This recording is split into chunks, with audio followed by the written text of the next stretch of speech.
Hi, I'm Owen from Rask Australia. Thanks for tuning in to the Rask Network. Before we get into today's show, there are a few things we have to go over. Firstly, what you're about to hear and see is limited to general information only. It's not personal financial advice like you get from a financial planner. Also, it's important to remember that past performance is not indicative of future performance. That means that anything that's happened in the past, or we say today, is not necessarily going to reflect what happens in the future. Lastly, please consider that any of the guests or myself are featuring on this program may have a financial interest in some of the products or shares mentioned. That's enough from me. I hope you enjoyed today's program. Kate Campbell, welcome to this episode of the Australian Finance Podcast. It is wonderful to be back, Owen, and talking about one of my very favourite topics, books. Yes, books, personal finance and investing books. We've got a few to cover each. You've got 4 and I've got 3. It's always a really popular thing on Instagram, isn't it, that when we share photos of books, they're our most engaged posts? Yeah, absolutely. I shared one last month and it was amazing how many people were sharing it and saving it and liking it. And all I can think of is that people still like books, even though we've got so many ways that people can read and watch and consume things online. There's something so tangible and different about a physical book. And I think it's fantastic about the way it starts conversation. We've seen the Barefoot Investor completely change the game in Australia for having conversations about money and finance, because it isn't as scary to read a copy of a book that's just lying on the coffee table, to borrow it from the library, to use that. Even people were gifting the Barefoot Investor for Christmas and birthday presents, and some other books, like we've talked about The Psychology of Money a lot on the show. That's another one that's been a fantastic one that I've enjoyed gifting to friends and family for birthdays and Christmas, whether they like it or not, usually on top of something else. But it's just a fantastic one to start that conversation. I think there's something that a book can do that not every other medium can. It's interesting because over the years, definitely my book consumption has gone down. It's maybe just the stage of my journey, but podcasts have definitely filled a bigger role in that. It's a totally different type of medium, I guess, the way we consume that information. But for me, podcasts have definitely taken center stage over the last, say, 3 to 5 years. But we still have some great books to share with everyone today, and mine are more on the investing side of things. I think in the past I've been reluctant to share too many technical investing type books with the Australian Finance Podcast, just because they are more advanced. But I think we're going to get into some interesting books today in that respect. We're also doing a giveaway, Kate, which is worth mentioning. Yes, we'll share some more details at the end, but if you're a education in any of our free or paid courses, you'll be getting our Rask Education student newsletter in the next few weeks, and that'll mention more details about how to get your hands on a copy of The Psychology of Money by Morgan Housel. And also, if you're a member of our Rask ETF service, which provides model ETF portfolios and research on ETFs and Owen's monthly lives, you also have an opportunity to be in the running to get a copy of The Psychology of Money by Morgan Housel. So if you're on either of those platforms or you want to sign up, keep your eyes out in the next few weeks. Yeah, we're going to be talking, about books, and we're going to be having discussion forums and stuff around those inside the membership. So keep your eye on your email, and you'll go into the running for some of those free books, and we'll post them out to you. Kate, why don't we get into it? Why don't we go, you go, I go with the books. So what's on your list? My first book I want to mention is one I've just read for the first time this year, and it's called Die with Zero by Bill Perkins. And it's a specifically antagonistic title because he wants to grab your attention.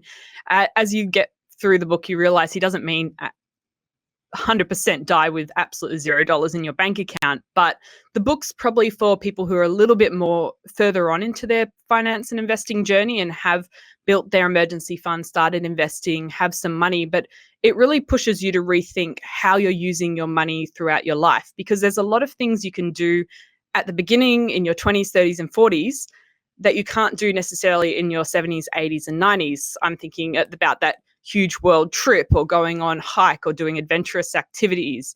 And so it's about thinking more, bucketing the experiences you want to have throughout your life into different, what do I want to do in my 20s, 30s, 40s, 50s, 60s, and so on. And thinking about how you can use your money to make those memories in those buckets. Because as he points out in the book, there's no point getting to 80 and having your $5 million portfolio if you have sacrificed all those experiences and memories along the way, because you can't have all of those memories you want in your 80s. So it's about building those experiences over time, thinking a bit more carefully about how you use your money and your time for those experiences. And also he points out the importance of memory dividends, because you might spend $10,000 in your 30s going on this round the world trip, and that will pay off memory dividends for decades to come, because you'll still be talking about that fantastic trip in your 50s and 60s, and you'll be reminiscing on it and sharing that with friends and families. I mean, people have probably, if they're in their 20s or 30s, they've probably spoken to friends or family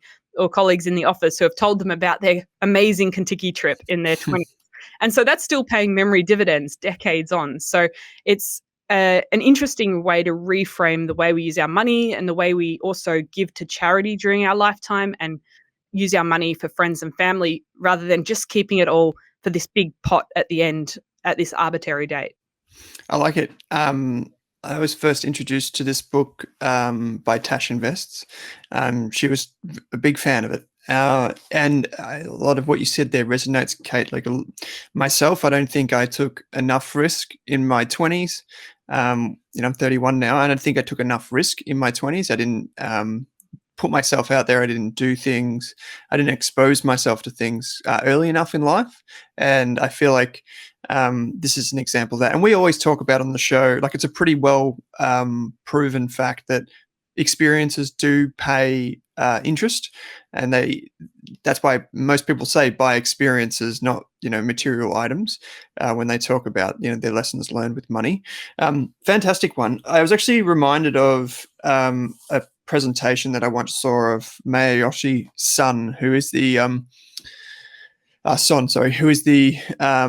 I think chairman of SoftBank, which is one of the biggest investment organizations in the world. And he actually had this life plan that he set out. I think he wrote it when he was like in his teens, about what he would achieve in each decade of his life. And one of those things was to be extremely wealthy, which he's gone on to do. And I always thought to myself, geez, it's really interesting that people sit down and actually do plot out their kind of journey. Like, what can I achieve in my 20s? What can I achieve in my 30s and 40s and so on? That's a great one. I really like that. So for my first book, I might actually give a shout out to our mates, equity mates. Here's the book, Get Started Investing. I think they've sold a few thousand copies now, which is fantastic. The Get Started Investing book does match our course that we've partnered with them on Rask Education for. But the guys have done, I think, a really good job of just covering all bases. So they talk about, obviously getting off first base with investing, so getting started. But then they talk about things like your circle of competence and how you can use things around you to understand how the economy works, how the market works. And they've weaved expert insights from their podcast journey and from their interview journey throughout the book. And there are different things on like compound interest and all of the essentials, ETFs, all of those things that you really want to know to get that rounded knowledge of investing. And, if you're looking for a book that you can kind of take away on a holiday and sit down and read one book that gives you the overview, I think Get Started Investing is the book that'll do that for you. Yeah, So and it's a perfect companion to our free course, Get Started Investing. Yep. I think some of the downside of some personal finance books is they only touch on investing in a couple of pages and they spend a lot of time on everything else, which is important. So it is good to have books like Get Started Investing, which actually focus a lot more on building your first portfolio and taking that first step, because it can be really scary to do it alone. Yeah, and philosophically, like they kind of align with me and us, I would say. They talk about using, diversified funds to build a low cost base of exposure to investments, and rather than, Rich Dad, Poor Dad, which is totally out of date and talks about using tax strategies that probably won't work these days and using leverage and all these types of things. This is a book like of sensible investing, and I think that will go a long way to helping a lot of people get a head start. So yeah, kudos to the boys on that one. Awesome. Now, my other recommendation is a book that listeners will probably be familiar with now because we interviewed the author, but it's Just Keep Buying by Nick Maggiulli.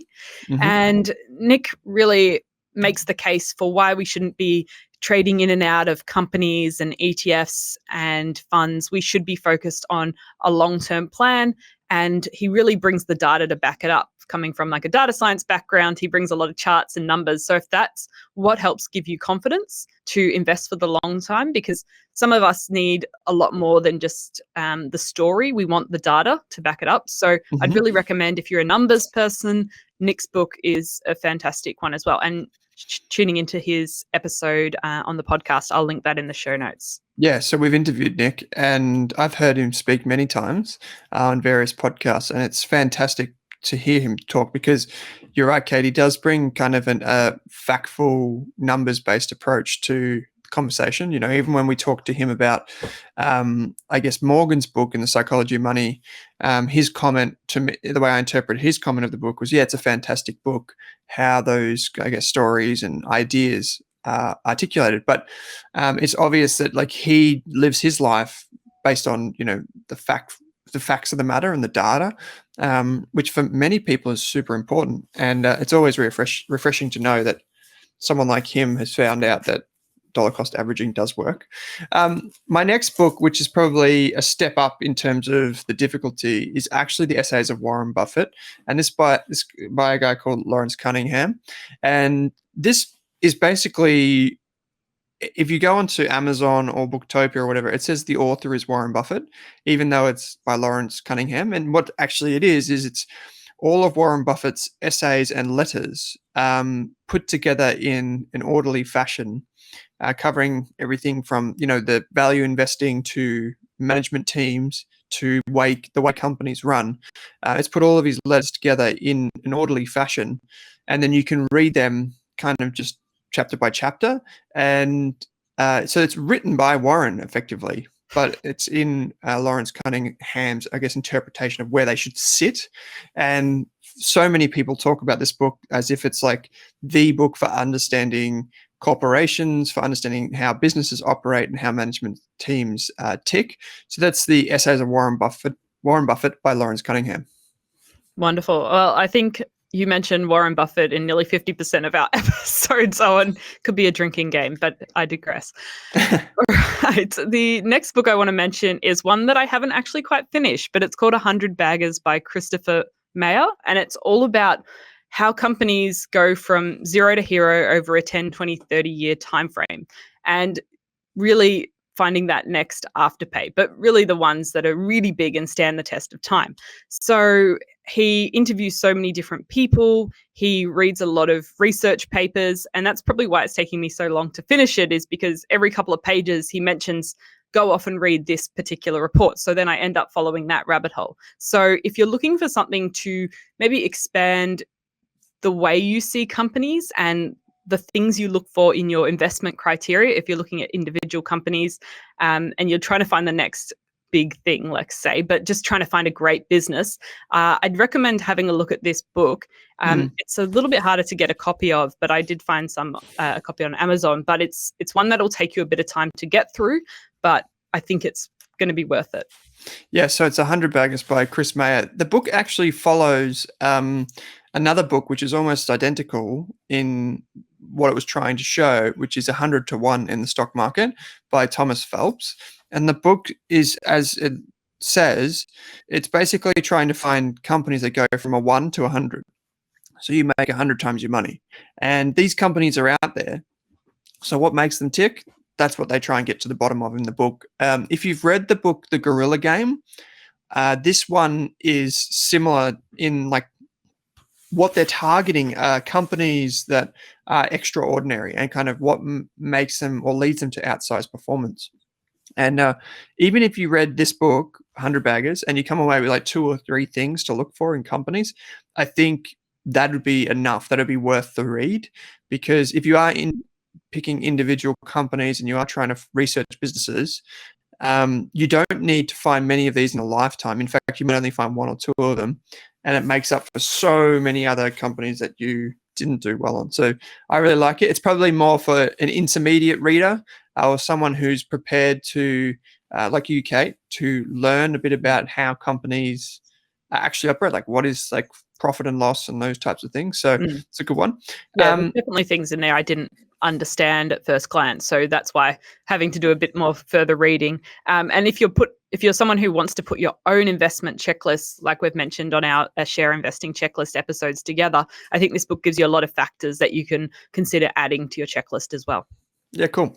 I've only got one more book, and I think you've got two more. So why don't you go with your next one, then I'll go.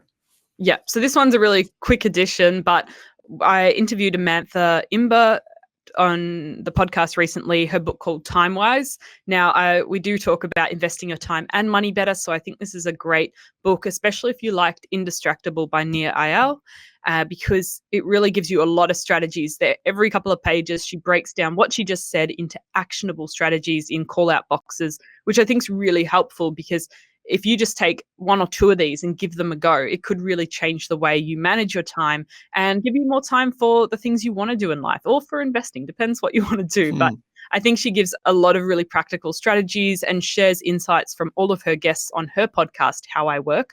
So there's plenty for everyone there. And I've already tried a couple that she mentioned in the podcast episode the other day, and they've been really helpful.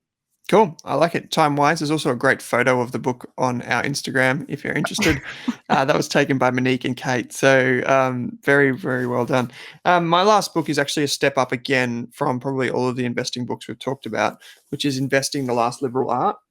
So this is the green covered book. I've talked about this book on the Australian Investors podcast, and it's a book that is what you would say is probably like at more the advanced end, because what it talks about is, I guess, the philosophy of the way the world works, and why that might sound quite wishy-washy, but basically what happens is the author, Robert Hagstrom, who is an investor and a teacher, actually goes through and has these, I guess, different areas of knowledge to go through them one by one to try and understand how the financial markets work. So he's got physics, biology, sociology, psychology, philosophy, literature, mathematics, and these are only 10 or 15 pages for each chapter. But what he does is he gets the two or three big ideas from that I guess theme, and then pulls it across to try and understand markets. And the idea behind this is to build on Charlie Munger's, who's the Warren Buffett sidekick, his lattice work of mental models. So what does that mean? It's basically, in the book, he goes through these different, Charlie Munger believes that in order to understand the world and be more worldly, you need to understand like the core principles from each discipline. And so, for example, physics, you need to know, maybe how gravity works, right? And why it works. And you might need to understand force and the direction of force or whatever. And that will help you then understand things in adjacent fields. So like chemistry, and that might help you understand biology, and biology might help you understand sociology and psychology and so on and so forth. And you can see how they all intertwine. And this book is an attempt to look at investing through multiple different lenses. And it's probably the book that you'd probably want to read maybe 2 or 3 years into your journey, not straight away. And I say that because I think when it comes to investing, it's really important to read the right books at the right time. And this book, if you tried to read it too early, it would go over your head, and you would think that, investing is just a witchcraft and doesn't make any sense. So I would probably read this book. Of all the books that we've mentioned here, I'd read this book last. It's still a book that I would go back to again and again and again to, I guess, get more insights from it. Kate, I don't know if you've read it. No, I haven't read that one. Maybe that's after I finally get through 100 baggers. Maybe that's the next one. Yeah, maybe after 100 baggers. It's very different because it's not like practical in its application like 100 baggers is. Like, you can't be like, you could read 100 baggers and be like, oh, okay, so I've got to find companies with extraordinary management teams that are in growing industries.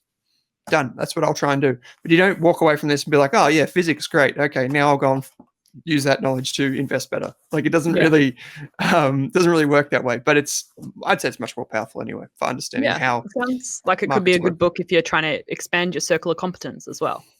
Yeah. I mean, one of the things, right, is that most people that when we talk to on the podcast or when we hear in the news, they talk about, the financial markets like it's like science. So they're like, oh, okay, so if a price earnings ratio or a stock looks expensive, therefore it's a sell.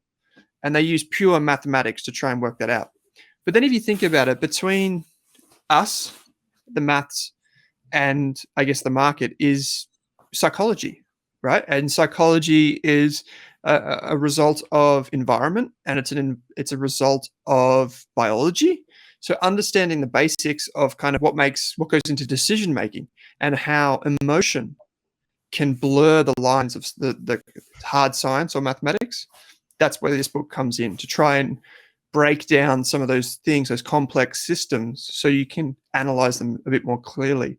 A bit more complicated, but fantastic book. You've given me a perfect segue into my final recommendation, which is all about psychology and the way we approach investing in our heads. But it's called The Little Book of Behavioral Investing by James Montier.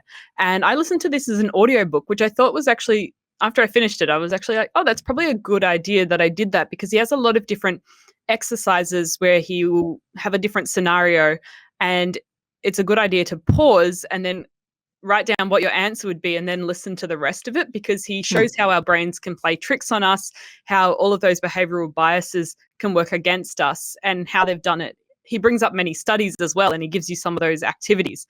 So I think it's quite a good one to listen to as an audiobook. It was only just over 5 hours, which for audiobooks is pretty short. So you could get through it in a couple of long walks or runs.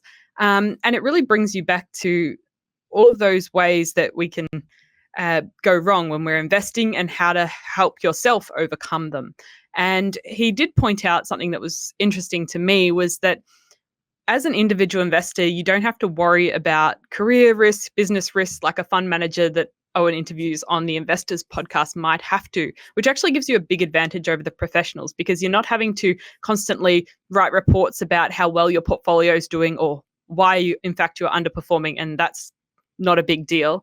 And you also don't have to outperform specific indexes. You don't have to prove anything to anyone in the short term. So it gives you a big advantage, because you can really focus on the long-term horizon, and you don't have to measure your performance against anyone else. Sure, it's good to have a look at a benchmark to make sure you aren't completely going in the wrong direction, especially if you're an individual share investor. But sometimes you think, as an individual investor, you're really missing out on all sorts of things, because you're not a big fund manager. You don't have access to all this inside information. You don't get to spend all day researching companies. But he actually points out that as an individual investor, you have quite a few advantages. And if you can take hold of those and make use of them, and he points out some strategies for doing that throughout, like building a diversified low-cost portfolio and investing on a regular basis, you can actually do very well as an individual investor.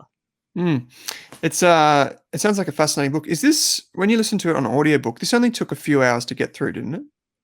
No, I think it was 5 hours. But 5 hours? Yeah. Okay. That's not too bad. It's pretty short for an audiobook. Like, I think some of Neil Gaiman's fiction audiobooks are like 30, 40 hours long. So for 5 hours seems pretty good for an audiobook. Yeah, I mean, that's like a extended podcast, right? Yeah. For a lot of people that are on a long drive, that's done pretty quickly.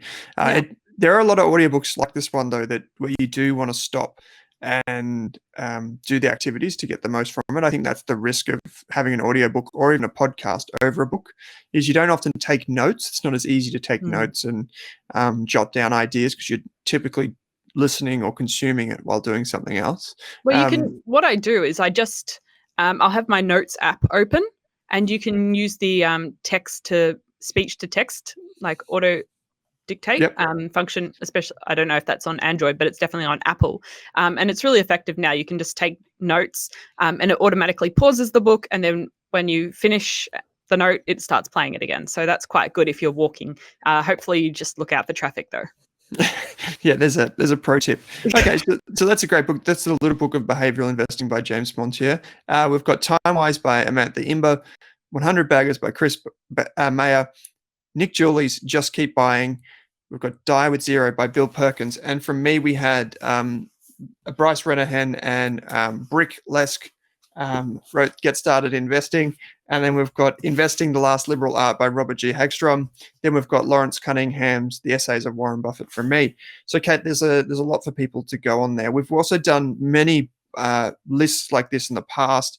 There are plenty of resources on the Rask websites for finding great books as well. If you are interested in investing, I will give a particular shout out. You can search for something called the Investor Bootcamp miniseries by Rask. So the Investor Bootcamp miniseries. In that, I did a full series on it was a 10-part series on becoming a better investor. And in that, I've included all of my favorite books, all of my favorite podcasts, all of my favorite interviews, all in one big Google Doc that's free to download. So you can get that if you Google that. Kate, people that want to participate in the book giveaway, how can they do that? Yep. So your first opportunity to get your hands on a copy of The Psychology of Money by Morgan Housel. And if you've already got a copy, it's a great one to gift to friends or family. Just enroll in one of our free courses on Rask Education and you'll get our regular student email, which talks about everything personal finance, behavior, budgeting, investing, all those good things. And we'll send you an email about how you can enter into that giveaway.